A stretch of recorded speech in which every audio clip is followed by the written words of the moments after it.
É porque agora a gente vai falar do caso das crianças amarradas. Você viu as imagens, né? Imagens de bebês que chocaram o país. Nós falamos com exclusividade com uma ex-professora dessa mesma creche, que não se surpreendeu com as cenas. A nossa equipe também encontrou a mãe de uma menina que morreu depois de passar mal na mesma escola. O que acontecia na creche onde as imagens foram gravadas? As diretoras negam as acusações e dizem que são vítimas de uma armação. Alegre, risonho, brincalhão. Esse é o Gustavo, que aos 11 meses quase já sabe andar. Mas o que o xodó dos pais, Vitória e Leonardo, ainda não sabe, pelo menos não conscientemente, é que ele acaba de passar por maus momentos, justamente no lugar onde deveria estar seguro. Gustavo é o bebê da esquerda. Ele aparece chorando ao lado de uma outra criança imobilizada neste vídeo gravado dentro da creche. Neste outro trecho do vídeo, Gustavo surge de novo amarrado, numa espécie de camisa de força. Ele parece dormir, enquanto a criança do lado, também imobilizada, chora, sem conseguir mexer os braços. O Gustavo era um dos bebês que frequentavam esta creche na zona leste de São Paulo. Ele ficava na escola todos os dias desde os 4 meses de idade. Mas o que acontecia lá dentro, com ele e outros bebês, nenhum pai ou mãe sabia e nem seria capaz de imaginar. Eu acho que isso não se faz. Não se faz com nenhuma pessoa, nem com um bebê inocente, que traz a inocência no olhar. Isso não pode acontecer de forma alguma. Assim como os outros pais, Vitória e Leonardo receberam as imagens do filho em um grupo de mensagens. Eu comecei a me tremer inteira, eu fiquei sem visão, sabe? Minha visão escureceu, eu achei que eu fosse desmaiar.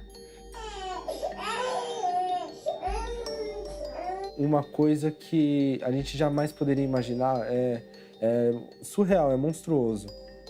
Ao analisar melhor o vídeo, Vitória percebeu que o filho aparece com roupas diferentes. Ou seja, os vídeos foram gravados em dias diferentes. Este outro vídeo mostra 4 crianças no mesmo banheiro. 2 delas estão amarradas e as outras 2 soltas. Todas estão sentadas nas cadeirinhas colocadas sobre o chão. Uma pessoa segura um prato de comida na frente delas. O bebê que aparece com o braço engessado é o Theo, filho da Bruna e do Caio. Eles contam que o menino se machucou durante uma viagem e acreditam que o filho também já foi amarrado na escola. Pelos relatos de professores pra gente, já aconteceu com ele, inclusive de deixar ele com fezes e vômito lá, por horas. Foi relatado por uma das professoras que todas as crianças que choravam muito, ela orientava a fazer isso, colocar no banheiro para que o som não repercutisse na porta da escola. Para ninguém passar na porta da escola e falar, nossa, as crianças ficam chorando. Então, todas as crianças que choravam muito iam para esse banheiro. As imagens viralizaram e provocaram revolta. Este empresário é pai de um menino matriculado na mesma creche e suspeita que o filho não se alimentava direito na escola. Ele não tá comendo, cara. Porque ele chega em casa, ele come uma refeição, toma duas mamadeiras completas de 300 ml de leite. Então, ele não tá se alimentando bem, entendeu? Chegava faminto, então. Chegava faminto em casa. A Natália tinha 2 filhos aqui, um de 3 anos e outro de 1 ano e meio. Ela acusa uma das diretoras da creche de torturar o mais velho. E ela obrigou ele a comer 5 pratos de comida, até que ele vomitasse todos os pratos de comida. Que ela ajoelhou ele no chão do banheiro e enfiou a cabeça dele no vaso sanitário. A Luara é mãe de um menino de 2 anos e meio que é portador de paralisia cerebral. Quando ele chorava, elas colocavam lenço ou fralda, cobertor no rosto dele para abafar o choro dele. Elas deixavam ele em canto no escuro. A escola é particular, atende crianças de até 6 anos de idade. Com autorização da Justiça, a polícia recolheu 7 pedaços de tecido que foram encaminhados à perícia. A investigação vai confirmar se são os mesmos que aparecem nos vídeos. Os policiais também apreenderam os celulares das diretoras, as irmãs Roberta e Fernanda Cerne. Não é a primeira vez em que a escola se envolve em polêmica. Em 2010, uma bebê de 3 meses passou mal na creche. Seu nome era Heloísa Vitória. Na época, a mãe dela trabalhava a menos de 500 metros de distância, aqui nessa avenida. Apesar disso, ela afirma que foi uma das últimas a ficar sabendo o que tinha acontecido e diz que nem conseguiu se despedir da filha. Quando ela chegou ao hospital, Heloísa Vitória já estava morta. Cristina conta que conhecia as donas da creche há muitos anos e não teve dúvidas quando precisou matricular a filha na escola. Mas no primeiro dia, ela já percebeu algo estranho quando a filha voltou para casa. E ela estava com o olho muito vermelho. Muito vermelho, parecia que ela tinha chorado muito. E estava com uma cara de muito cansada. E ela sempre foi um bebê muito risonho. No segundo dia da menina na creche, a mãe teve um mau pressentimento e decidiu ir até lá. Foi atendida na porta por uma das diretoras. Ela falou, ontem ela estava muito agitada. Ela chorou demais. Só que hoje ela tá bem, ela tá brincando com os móveis do berço, tá ótima. Aí eu falei, tem certeza? Ela falou, tem. Mas no fim da tarde, ela soube por uma vizinha que a menina tinha sido levada para o hospital. Como que ela foi pro hospital? Não me avisou. Falei, eu moro aqui, meu irmão mora aqui, ninguém foi na minha casa avisar nada, vocês sabem onde eu trabalho. Aí chegando lá no hospital, eu tava muito tensa, eu não conseguia abrir a mão, assim, para entregar o documento. Eu estava muito nervosa, porque eu não sabia o que tinha acontecido, só sabia que ela tinha passado mal e que socorreram ela para o hospital. Aí eu entrei na sala, não tinha ninguém, só tinha um médico. Aí ele falou assim, ela chegou aqui com parada cardiorrespiratória, a gente tentou reanimar ela, a gente deu adrenalina dela, fez massagem cardíaca e infelizmente ela não resistiu. Aí eu falei, o quê? Ele falou assim, sua filha faleceu. Eu falei, como assim? Aí ele falou assim, infelizmente ela chegou aqui, ela já estava com mais de 30 minutos de parada cardiorrespiratória. Cristina lembra que encontrou com uma das diretoras da creche no hospital. A Roberta pegou no meu braço, assim, tipo, segurou meus 2 braços. Aí eu estava sentada, ela ajoelhou e falou assim, eu fiz de tudo para salvar sua filha. Ela estava puxando o ar lá na escola, eu fui fazendo respiração boca a boca, mas eu fiz de tudo, mas eu não consegui salvar sua filha. E foi só isso que ela falou com você? Foi. Ela não disse o que aconteceu? Não, só falou que a neném estava puxando o ar na escola, que ela viu a neném puxando o ar e que ela catou a neném e saiu correndo com a neném para levar para o hospital. No atestado de óbito consta que a causa da morte foi indeterminada, possível morte súbita, mas Cristina afirma que o laudo do IML teria apontado outro motivo. Estava escrito asfixia mecânica. Por qual motivo? Aí tinha leite, fumaça, água, tinha vários itens no negócio. E estava escrito agente físico. Cristina disse ainda que perdeu o laudo e agora tenta conseguir uma cópia para fazer justiça pela filha. Eu sei que não vai trazer minha filha de volta, né? Mas eu quero que ela pague e que ela não consiga mais abrir nenhuma escola. Porque aconteceu com a minha filha, mas não pode acontecer com mais ninguém, não pode acontecer com outras crianças. Os advogados das diretoras dizem que Heloísa Vitória não morreu na escola. A criança saiu da escola com vida. Ela foi socorrida porque demonstrou uma pequena alteração na coloração dos lábios. Já foi, inclusive, encerrado este processo porque o Ministério Público sequer ofereceu denúncia.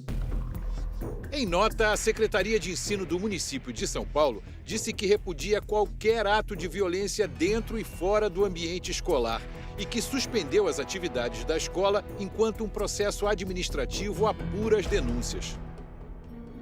A professora Taira trabalhou na escola entre 2012 e 2013. Ela afirma que, naquela época, amarrar os bebês já era uma prática comum.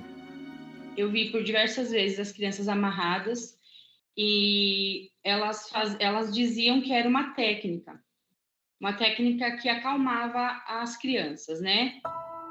Taira diz ainda que foi repreendida uma vez por ter desamarrado uma bebê que suava muito. Ela chegou até a dormir de tanto que ela chorou. E ela estava amarrada e isso me incomodou muito e eu desamarrei aquela bebê. E na ocasião a Roberta ficou muito brava. Aí quando ela percebeu que aquilo me incomodava, ela me tirou, né, de próximo dos bebês e me colocou numa sala no andar de cima da escola. A professora conta que até pensou em denunciar, mas que desistiu por medo. Eu sabia, tinha noção de que aquilo era errado, mas a falta de conhecimento e, assim, a medo de ameaças me fez calar. A Secretaria de Segurança Pública informou que o inquérito policial corre em segredo de justiça por envolver menores de idade. Mais de 20 pessoas já foram ouvidas, inclusive as diretoras da escola. Roberta e Fernanda não quiseram gravar entrevista. Elas divulgaram uma nota afirmando que estão recebendo ameaças de morte. Dizem ainda que a escola foi condenada antes do fim das investigações, que as acusações são cruéis e injustas e que os vídeos foram uma armação. Nesta entrevista, a equipe que defende as irmãs reconhece que as imagens foram feitas nas dependências da escola, mas que nem Roberta, nem Fernanda sabiam que isso acontecia. Não sabiam. Não há sequer uma notícia de amarração de crianças ao longo de 20 anos. Os fatos de que, naquele momento em que foram realizadas as imagens, as crianças estavam ali? Estavam. Estavam aparentemente imobilizadas? Estavam. Era no ambiente escolar? Era. A diretora da escola tem responsabilidade? Tem. Mas isso é muito diferente dela ter conhecimento e de ter influenciado de qualquer forma para que isso acontecesse. A defesa também investiga com que intenção as imagens foram divulgadas. A gente trabalha não com a hipótese de ser uma notícia falsa, e sim de um ato armado, né, no qual vai ser apurado o autor das imagens. E a gente vê diariamente em redes sociais que algumas pessoas estão sendo beneficiadas em cima desse ato. Nós mostramos as imagens para este advogado que faz parte do Instituto Nacional dos Direitos da Criança e do Adolescente. Ele diz que os vídeos e fotos podem caracterizar o crime de tortura. No caso ali, nós vemos crianças que estão submetidas a um intenso sofrimento físico e psicológico, ao estarem amarradas, ao estarem ali chorando. Mas é claro que precisamos de toda a cautela durante as apurações e tenho certeza que a Polícia Civil está fazendo o trabalho mais adequado possível. Mas como os pais podem identificar se uma criança está sendo submetida a maus tratos? Elas começam a apresentar uma mudança de comportamento repentina. Então, de repente, elas começam a ficar mais irritadas, mais chorosas, começam a querer se isolar. Para a médica, crianças que passam por este tipo de experiência podem carregar traumas por toda a vida. Vai ter sequelas não só psicológicas, como motoras também, porque elas ficam muito tempo assim, né? Há relatos de que elas ficaram por vários minutos ou horas nessa posição, e isso vai deixando elas até com mais dificuldade para se movimentar ao longo do tempo. A mãe do Theo percebeu mudanças no comportamento dele. Ele dava uns tapinhas na mão dele. E assim, tipo, não era tipo brincando, ele tava nervoso, ele fazia assim, na própria mão. E ele fazia, batia. E eu até questionei a diretora na época, e aí ela me respondeu, falando que ela confiava nas professoras dela, que esse comportamento ele não tinha demonstrado na escola. O empresário diz que o filho ficou traumatizado. O menino acorda e ele não consegue voltar a dormir no berço dele. Ele tem que ficar só do lado da minha mulher, ele não sai do lado da minha mulher. Quando minha mulher não está com ele, é só comigo, entendeu? Então eu acho que gerou um trauma. Os pais das crianças pedem uma apuração rigorosa das denúncias e punição para os responsáveis. Eu já acionei meu advogado hoje E nós vamos entrar já com uma ação contra ela, contra a escola e contra todos os funcionários, inclusive professores, tudo. Porque o que não dá é para essa pessoa continuar cuidando de crianças, abrindo novas escolas ou sendo professoras em outras escolas. Porque agora não estamos ficando calados e não vamos ficar.